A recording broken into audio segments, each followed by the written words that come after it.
नमस्कार, the deep dive में आपका स्वागत है। आज हमारे हाथ एक बड़ी मज़ेदार चीज़ लगी है। ये कोई न्यूज़ रिपोर्ट या रिसर्च पेपर नहीं है, बल्कि भविष्य में झांकने वाली एक कहानी है। एक 3D AI रिकंस्ट्रक्शन जो कल्पना करता है कि 10 नवंबर 2025 को दिल्ली के लाल किला के पास क्या हो सकता है।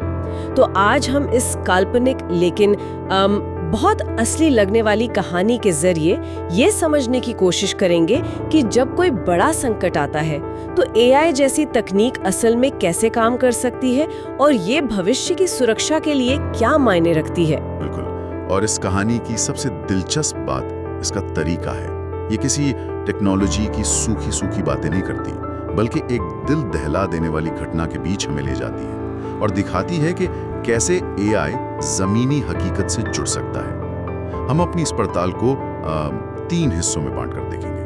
पहला, आखिर हुआ क्या था, उस घटना का पूरा ब्यौरा।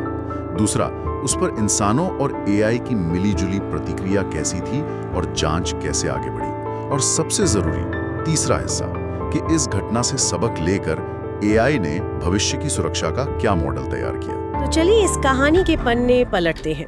तारीख है 10 नवंबर 2025, सुबह का वक्त। दिल्ली के लाल किला के गेट नंबर 1 के पास ट्रैफिक सिग्नल पर कारें रुकी हुई हैं। उन्हीं में से एक है सफेद रंग की हुंडई i20। सब कुछ बिल्कुल आम है, शहर की रोजमर्रा की भागदौड़।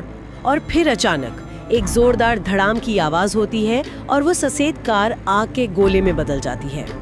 इसके बाद का मंजर किसी बुरे सपने जैसा है। चारों तरफ चीख पुकार, अफरा तफरी। देखते ही देखते 6 और गाड़ियां और 2 ई-रिक्शा भी आग की चपेट में आ जाते हैं और ऐतिहासिक लाल किला के ऊपर काले धुएं का एक घना बादल छा जाता है। और यहीं पर इस कहानी का पहला बड़ा सुराग सामने आता है, जो पूरी जांच की दिशा ही बदल देता है। जब फॉरेंसिक टीम और AI मिलकर विश्लेषण शुरू करते हैं तो एक चौंकाने वाली बात पता चलती है कि विस्फोट के बाद जो टुकड़े मिले उनमें कीलें, शर्रे या शार्पनर जैसी कोई चीज नहीं थी। ये एक बहुत ही अहम जानकारी है। एक मिनट, इसका क्या मतलब हुआ? आमतौर पे बमों में तो ऐसी चीजें डाली जाती है ताकि ज्यादा से ज्यादा नुकसान हो। बिल्कुल सही, और यहीं से पूरी कहानी पलट जाती है। शार्पनर का ना होना ये बताता है कि ये कोई पारंपरिक बम नहीं था। हमलावर का मकसद ज्यादा से ज्यादा जाने लेना शायद था ही नहीं। या आजकल के हमलों का एक नया पैटर्न दिखाता है, जहाँ मकसद सिर्फ दहशत और डर फैलाना होता है, व्यवस्था को चुनौती देना होता है। ये जांचकर्ताओं के लिए एक मनोवैज्ञानिक पहेली बन जाता है कि हमलावर का असली निशाना क्या था, इंसान या फिर व्यवस्था का इकबाल। जैसा कहानी का एक किरदार रोहन भी सोचता है, ये कोई हादसा नहीं बल्कि एक सोचा समझा संदेश है। और ये एक बहुत जरूरी बात है, क्योंकि अक्सर हम सोचते हैं कि AI इंसानों की जगह ले लेगा, लेकिन ये कहानी एक अलग ही तस्वीर दिखाती है, एक पार्टनरशिप की, जहाँ दोनों के काम अलग अलग हैं पर एक दूसरे के बिना अधूरे हैं।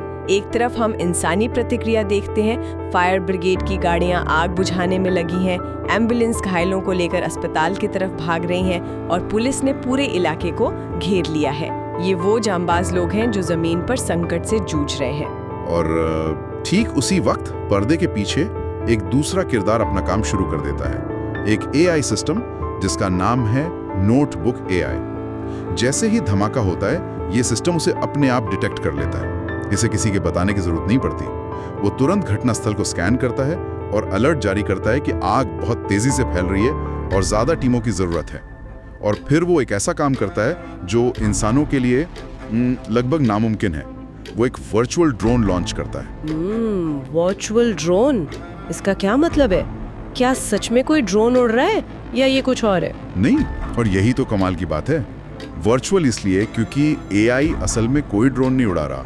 वो शहर के हजारों CCTV कैमरों, सैटेलाइट तस्वीरों, ट्रैफिक लाइट सेंसर्स और यहाँ तक कि लोगों के फोन से आ रहे सोशल मीडिया अपडेट्स, इन सब डेटा को एक साथ जोड़कर सेकंडों में उस पूरे इलाके का एक लाइव 3D मॉडल बना रहा है। ये ऐसा है जैसे गूगल अर्थ पर रियल टाइम में और हर एंगल से, जहाँ इंसानी टीमों को मौके पर पहुंचकर स्थिति का जायजा लेने में घंटों लग सकते हैं, वहीं AI कुछ ही पलों में अधिकारियों को एक पूरी तस्वीर दे देता है। कहाँ आग लगी है, कहाँ लोग फंसे हो सकते हैं और किधर से मदद पहुंचाई जा सकती है। ठीक है, तो AI ने मौके की एक तस्वीर बना ली और शुरुआती अलर्ट भी भेज दिए, लेकिन अब असली काम शुरू होता है, सबूत इकट्ठा करने का।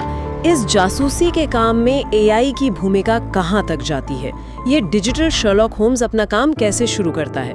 अब एआई सिर्फ एक ऑब्जर्वर नहीं बल्कि एक एक्टिव जासूस बन जाता है। दस्तावेज बताता है कि वो लाइव सीसीटीवी फुटेज को खंगालना शुरू कर देता है। वो सिर्फ देख नहीं रहा, वो पैटर्न ढूंढ रहा है। धमाके से ठीक पहले कौन सी गाड़ियां वहां थीं, कौन सा इंसान संदिग्ध व्यवहार कर रहा था। इसके साथ साथ वो पुलिस के असली ड्रोन से आ रही तस्वीरों की भी लगातार निगरानी करता है। लेकिन जो सबसे शानदार चीज है वो है रिस्क हीट मैप। ये रिस्क हीट मैप सुनने में तो बहुत दिलचस्प है, लेकिन एआई ये नक्शा बनाता कैसे है? वो किन चीजों को रिस्क मानता है? बहुत अच्छा सवाल है। ये मैप सिर्फ उस एक घटना के सीसीटीवी फुटेज पर आधारित नहीं है। एआई इसमें कई परतें जोड़ता है। पहली परत है ऐतिहासिक डेटा, उस इलाके में पिछले कुछ सालों में हुए अपराधों का रिकॉर्ड। दूसरी परत है सोशल मीडिया, क्या धमाके से पहले या बाद में उस इलाके से जुड़ी कोई संदिग्ध बातचीत ऑनलाइन हो रही थी। तीसरी परत है व्हीकल डेटा, कौन सी गाड़ियां उस इलाके की नहीं हैं या बार बार वहां चक्कर लगा रही थी। और चौथी परत है इंसानी व्यवहार, क्या कैमरों में कोई ऐसा व्यक्ति दिख रहा है जो घबराया हुआ है या अजीब हरकतें कर रहा है। जब ये सभी चीजें किसी एक जगह पर एक साथ मिलती हैं तो एआई उस जगह को लाल यानी हाई रिस्क मार्क कर देता है। ये सुरक्षा बलों के लिए गाइड की तरह काम करता है, उन्हें बताता है कि अपनी जांच कहां से शुरू करनी है। वाह, मतलब एआई सिर्फ पुलिस की मदद नहीं कर रहा, वो एक तरह से आर्किटेक्ट और इतिहासकार का भी काम कर रहा है, ये पता लगाकर कि हमारी एक ऐतिहासिक धरोहर को कितना नुकसान पहुंचा है। ये तो मैंने सोचा ही नहीं था। बिल्कुल, एआई का ये तरीका कुछ वैसा ही है जैसे एक डॉक्टर किसी मरीज का एमआरआई स्कैन देखता है। वो सिर्फ बाहरी चोट नहीं देखता है बल्कि अंदरूनी नुकसान का भी अंदाजा लगा लेता है। यहाँ लाल किला वो मरीज है और एआई उसका डॉक्टर। वो विश्लेषण करके बताता है कि धमाके के कंपन से इमारत की नींव को भी खतरा हो सकता है। और ये एक बहुत बड़ा सवाल खड़ा करता है, हम आधुनिक खतरों के इस दौर में अपनी ऐतिहासिक धरोहरों को कैसे बचाएंगे? एआई की भूमिका यहाँ सिर्फ अपराध सुलझाने तक सीमित नहीं है, बल्कि ये कल्चरल हेरिटेज के संरक्षण और रिस्क मैनेजमेंट तक फैल गई है। इसीलिए कहानी में राष्ट्रीय सुरक्षा एजेंसियों को भी तुरंत शामिल होते दिखाया गया है, जो बताता है कि ये सिर्फ एक धमाका नहीं बल्कि राष्ट्रीय महत्व का एक हमला माना जा रहा है, जिससे ऐसी घटनाएं दोबारा ना हो। और ये मॉडल किसी साइंस फिक्शन फिल्म जैसा लगता है। हाँ, ये एक प्रतिक्रियाशील यानी रिएक्टिव सिस्टम से एक सक्रिय यानी प्रोएक्टिव सिस्टम की तरफ एक बड़ा कदम है। इस नए मॉडल में लाल किला परिसर के ऊपर ड्रोन लगातार गश्त कर रहे हैं जो रियल टाइम में डेटा भेज रहे हैं। एआई इन ड्रोन फीड्स और सारे सीसीटीवी कैमरों को मिलाकर हर एक वाहन पर नजर रख रहा है। अगर कोई कार किसी पार्किंग में तय समय से ज्यादा देर तक खड़ी रहती है या कोई ऐसी गाड़ी आती है जिसका नंबर प्लेट डेटाबेस में संदिग्ध मार्क है तो एआई तुरंत अलर्ट भेज देता है। और इसमें रोबोटिक इकाइयों की भी बात की गई है, मतलब अब इंसान भी एक्शन में नहीं आएंगे। शुरुआती एक्शन में नहीं, इस मॉडल के मुताबिक जैसे ही एआई को कोई खतरा महसूस होता है वो तुरंत रोबोटिक यूनिट्स को उस जगह पर भेजता है।